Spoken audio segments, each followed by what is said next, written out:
Hey WWE group, this is Michael, and this is ECW, a hardcore retrospective. Listen, back in the 90s when we heard ECW, we knew shit was gonna hit the fan, and it did. I'm talking about the fact that this is the most hardcore, extreme organization there was out there. I don't care what anybody says. Oh, I'm a WWF guy. I'm a WCW guy. Guess what? What do you think they got their ideas for the weapons in the Falls Count Anywhere matches? ECW, okay? Eric Bischoff did it. The writers of the WWF did it. That's how we got the hardcore titles in both divisions. That kind of looked down on ECW, but guess what? ECW was there. It doesn't matter if you talk to Vince, who'll say ECW was it, or Eric Bischoff, who lies his fucking ass off and says, "Oh, I look down on ECW." Then why'd you steal their ideas, you son of a bitch? ECW was fantastic. From the rise in the mid '90s to the beginning of the new millennium, and how bad checks, bad writing, superstars leaving the company left and right, to the fall. From 1993 all the way to 2001, ECW was fantastic. But to talk about that, you have to go all the way to the back, the past, to the point where half of you guys weren't even born yet. And I was 10. Hell, Animaniacs wasn't even out yet. Neither was Power Rangers. They came out this actual year. So to talk about ECW, you're going to have to go all the way back to its past. And this is a miniseries after all, but thank God it's not Shogun or Roots or the Thornbirds. This, well, it's not that bad. So let's get to it. In 1993, Paul Heyman, or Paulie Dangerously, as he was known by then, had quit WCW and went to ECW. At the time, Todd Gordon was in charge of ECW, and it was known as Eastern Championship Wrestling, and Eddie Gilbert, who was the booker at the time, didn't see eye to eye with Todd. They had a bit of a falling out, if you would. Paul was originally came there to be the booker and also help Eddie be a bridge between Eddie and Todd Gordon.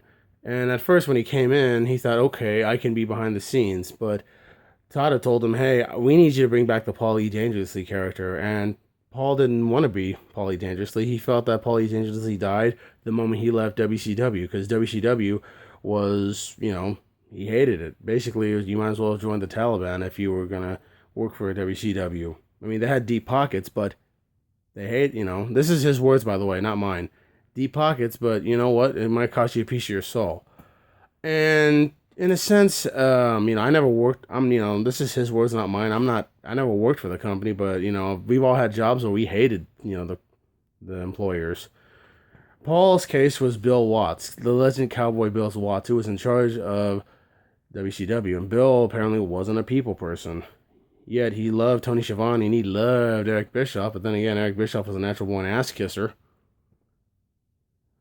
Doing the whole segment, Paul Lee was just felt like he wasn't being used properly. He was in ridiculous angles with Missy Hyatt and Jason Hervey from the Wonder Years. That's right, Wayne Arnold himself. I kid you not. You go on YouTube and you could find it. Mullet City is all I could say. So, yeah. And it's just kind of weird. I see that skit. I swear to God, I thought I was going to see Jason Harvey do this. Look, Payman, I'm ready since first call. Ring the bell. Let's go.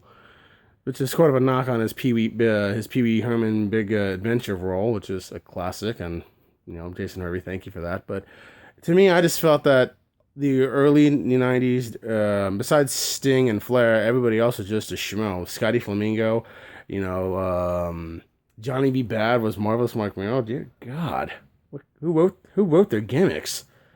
All in all, Paul just hated what was going on. It just wasn't his brand. He hated it. All the other guys were making money. Like Jim Ross, who was actually there making money. It was just for him. He just hated it and didn't want to be there. So coming to ECW was not only a second chance for him to fix his wrestling career. At the same time, he got to learn the business beyond. So now that he was in ECW, still Eastern Championship Wrestling, not ECW Extreme Championship Wrestling, they had to make do with what they had. Some of the, wrestlers they had, who some were big names, some of them were not exactly big names. And going back to some of the big names they had, Jimmy Superfly Snuka was the first ever ECW champion, believe it or not. And I know I just found out last night, but it's true. He actually was the first ever World Heavyweight Champion. And then you got guys like Public Enemy, two dopey white guys wearing hip-hop clothing and bringing a table to every match. And every time, before the Dudley Boys did it, they did it. And they would always, do this. And Johnny Grunge and Flyboy Rocker Rock originally always fought each other in Japan, but they never teamed up together. And Paul said, "How would you guys like to be a tag team?" And since they knew each other from the matches, they had a great chemistry. And it seemed a bit hokey now, but to me, I thought it was one of the best things they ever did. And it was extremely funny. So you had them. You had a legend in the name of Sabu, who ultimately had a reputation in Japan for being one of the best fighters. I mean, being one of the best wrestlers there, but also extremely crazy. And so I was like, well, what do we do? Ugh. And then after that, you had a wrestler known as the Tasmaniac, aka Peter Sinurcha, who would go on to be Taz. He had hair. The guy had hair, and he had a half a costume, and that was it. Just like a human Tasmanian devil coming to the ring and just suplex people. And it was funny just seeing him with the hair, still in this, still a big guy, but not the suplexing king we all know him to be, a legend, if you would. So then you had him. You had Too Cold Scorpio, who became Flash Funk, which is one of the worst gimmicks ever in WWE. But the man was a high flyer, being a big guy too. Also, you would have the franchise Shane Douglas, who was one of the best technical wrestlers there was out there, and also would become one of the flagship champions in ECW history. A lot of different guys, but they all had great backstories. Mikey Whipwreck was just a 19-year-old kid who was part of the ring crew, and Paul said that the ring crew boys who would help set up could be trained as wrestlers. They wouldn't win matches, they would take bumps, but they would cut their teeth in the wrestling ring. And Mikey Whipwreck, who was one of the young lads, actually not only proved to be, the guy basically was a jobber, but yet the fans loved him, and he proved he had heart and he had mettle. And later on, he actually won his first titles with Cactus Jack. That's right, Mick Foley was also part of ECW, and, well, they became a tag team champion. So, kudos to Mikey. Also, there's another guy I'm leaving out. I just cannot remember his name. Oh, the Sandman, legend. The beer-chugging, cigarette-smoking nutcase with a kendo stick. And his story behind the kendo stick was, well, the Singapore cane, if you would. Back in the mid-90s, Michael Fay, who was an American, came to, I think he was overseas. I forget where. I think it was somewhere in Asia. This knucklehead just kept graffitiing, spray painting, and basically acting like a complete imbecile. And so basically he was arrested and was going to be, not tortured, but he was going to be caned like 10 times with the kendo stick. First of all, you're an idiot for doing that, and thanks for nothing. The Sandman's gimmick, hey, I'll just bring the kendo stick with me to the ring and just, bash my opponents in. And before I get more into him, I have to mention there was a young blue chipper by the name of Tommy Dreamer who came to ECW. And Tommy was all heart. He had the young quarterback look. He had the pizzazz. And even though he basically, some of the fans just weren't buying his gimmick, they would later on in life, going back to the Sandman, where they would have a Singapore cane match between the Sandman and Tommy Dreamer. The loser would get caned. Sandman wins. Tommy just said, "Give me your best shot," and just kept getting whacked in the back and in the head until blood was coming out. And people were asking Tommy, "Stay down, stay down." The crowd's like, "Please, Tommy, stop." He grabs the microphone, looks at Sandman, and says, "Thank you, sir. Can I have another?" And it still kept getting whacked to the point where he could barely stand. And Sandman is just in shock, quipping his lip. And he goes to Tommy goes up to Sandman and says, "I took your best shots. I took everything you gave me, kid, and I'm still standing." Basically, he won the audience over that night for his heart and toughness. And then Tommy Dreamer would later become the innovator of violence.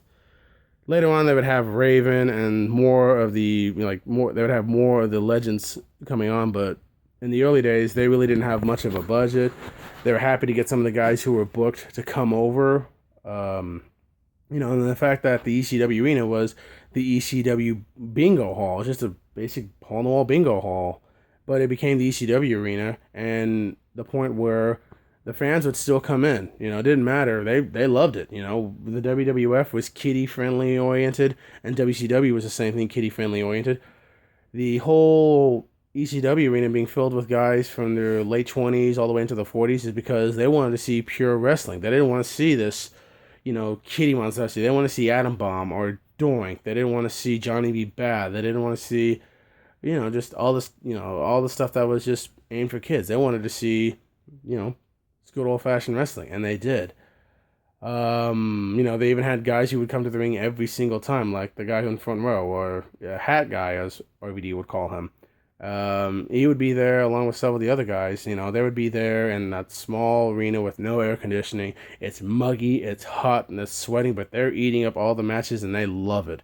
So that is true loyalty.